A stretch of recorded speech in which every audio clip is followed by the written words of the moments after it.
బులెటిన్లో బ్రేకింగ్స్ చూస్తున్నాం. నిర్మల్ జిల్లా భైంసా పోలీస్ స్టేషన్లో మాజీ మంత్రి కేటీఆర్ పై కేసు నమోదైంది. కేటీఆర్ పై కేసు నమోదు చేశారు అడ్వకేట్స్ అయిన సాయినాథ్ ప్రవీణ్.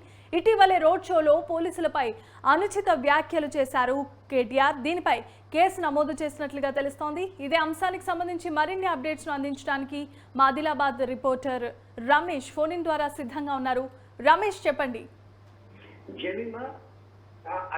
ఆదిలాబాద్ జిల్లా బైసా పట్టణ లోపల మన జరిగిన కేటీఆర్ మాజీ మంత్రి తారక రామారావు యొక్క సాధారణ పెట్టించిన సమయంలో ఆయన చేసే అనుచిత వ్యాఖ్యలకు నిరసనగా ఆ యొక్క బైసా పట్టణం లోపల హనుమాన్ సాగు అందరూ కూడా మీరు చేసిన వ్యాఖ్యలు ఏవైతే అనుచిత వ్యాఖ్యలకు క్షమాపణ చెప్పాలని చెప్పి ఆ నిరసన తెలియజేస్తే ఆ వైపు లోపల బందోబస్తు నిర్వహిస్తున్న బైసా పట్టణంలో బందోబస్తు నిర్వహిస్తున్న పోలీసులను ఉద్దేశించి పోలీసులు ఉన్నారా లేక సత్యారా అని చెప్పి అనుచితమైన వ్యాఖ్యలు చేయడం, మరికొన్ని పోలీసులను ఉద్దేశించి కూడా మాట్లాడడంతో అక్కడ ఉన్న కొంతమంది అడ్వకేట్స్ కావచ్చు, కొంతమంది సామాజిక కార్యకర్తలు కావచ్చు అనుకోవచ్చు, వారందరూ కూడా మరి కేసీఆర్ వ్యాఖ్యలు ఈ విధంగా పోలీసులను ఉద్దేశించి ఎందుకంటే వాళ్ళ ప్రాణాలను తెగించి వారు ఆ యొక్క ప్రజల ప్రాణాలను శాస్త్రాలను రక్షణగా ఉంటే కేటీఆర్ ఈ విధంగా మాట్లాడడం ఏంటి?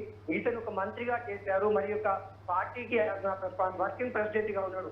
అలాంటి వారికి ఇట్లాంటి ఈ స్థాయిలో ఉన్నవారు వీళ్ళు ఇలాంటి పోలీసులను ఉద్దేశించి రక్షక భటులను ఉద్దేశించి వీరు మాట్లాడితే ఇది ఎంతవరకు కరెక్ట్ కాబట్టి ఇతని పైన కూడా ఎన్నికల కాండాక్ట్ కింద వస్తాయి కాబట్టి దీన్ని ఇమీడియట్ వీరిపైన కేసు నమోదు చేసి వీరిపై కేసీఆర్ పేరు మీద కూడా కేసు నమోదు చేయాలని చెప్పి ఆ పోలీసులకు ఈ రోజు కంప్లైంట్ ఇవ్వడం జరిగింది. అడ్వకేట్ సాయినాథ్ వారు పోలీసులు కూడా ఇమీడియట్లీ ఆ కంప్లైంట్ తీసుకొని కేసీఆర్ కూడా వాళ్ళ చర్చల కింద ఆ కేసు నమోదు చేసినట్టుగా చెప్తున్నారు.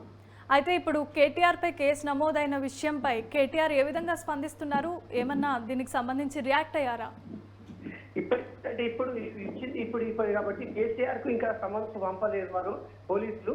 ఆ ఎఫ్ఐఆర్ మాత్రం బుక్ చేయడం జరిగింది. ఎఫ్ఐఆర్ పరంగా కాపీ అంటే ఎఫ్ఐఆర్ కాపీ ఇంకా బయటకు రాలేదు. ఏ సెక్షన్లకి ఇలా పనులు ఏ సెక్షన్లకి ఇలా ఫోన్ కేసు బుక్ చేశారు. మరి అది అయిన తర్వాత మాత్రం వారికి ఆ ఎఫ్ఐఆర్ ని పంపించడం వారికి పంపించిన తర్వాత మరి కేటీఆర్ ఎలాంటి సమాధానం ఇస్తారు అనేది చూడాల్సిన పరిస్థితి ఉంది. జనిమా, thanks for the updates and details Ramesh.